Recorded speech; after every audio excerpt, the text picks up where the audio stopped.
সীতার দুই সন্তান লব ও কুশ। লব কুশ দুই ভাই গুরু বাল্মীকি আশ্রমে অস্ত্র শিক্ষা বিদ্যা শিক্ষা শিখতে শিখতে এখন তারা দুই ভাই অনেক বড় হয়ে যায়। আজ তারা মনের আনন্দে মনের তপবনে দুই ভাই খেলা করার জন্য আগমন করেছে। এই লম্বুদের ভূমিকায় অংশ নিয়ে আপনাদের মহান মন্ত্রী নৃত্য পরিবেশন করে দেখাবেন পুরুলিয়া জেলার জঙ্গলমহল মেডেল প্রাপ্ত বিহার বেঙ্গল ঝাড়খণ্ড সৃষ্টিকারী তরুণ নৃত্যশিল্পী আকাশ চন্দ্র মাহাতো, মঙ্গল চন্দ্র মাহাতো।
চলো ভাই, ততক্ষণে আমরা কুটিরে পালিয়ে যাই।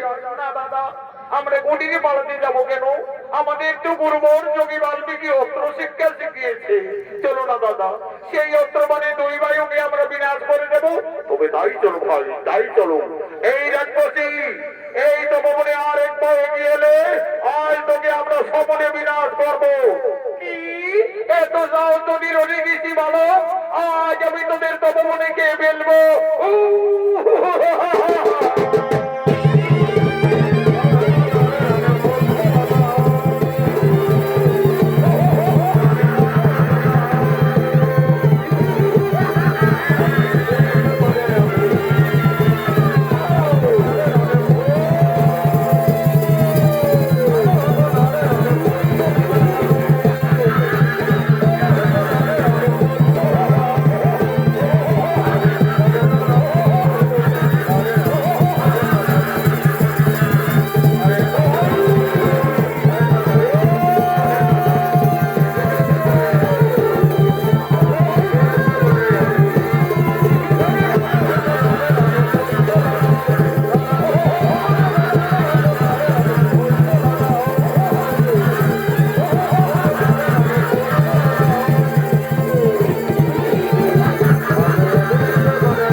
আমি তোমাদের দুই ভাইকে অস্ত্র শিক্ষা পরীক্ষার্থে আমি এই মনে মনে ছলনা করে এই মায়াবী রাক্ষসী সৃষ্টি করে তোমাদের আক্রমণ করেছিলাম।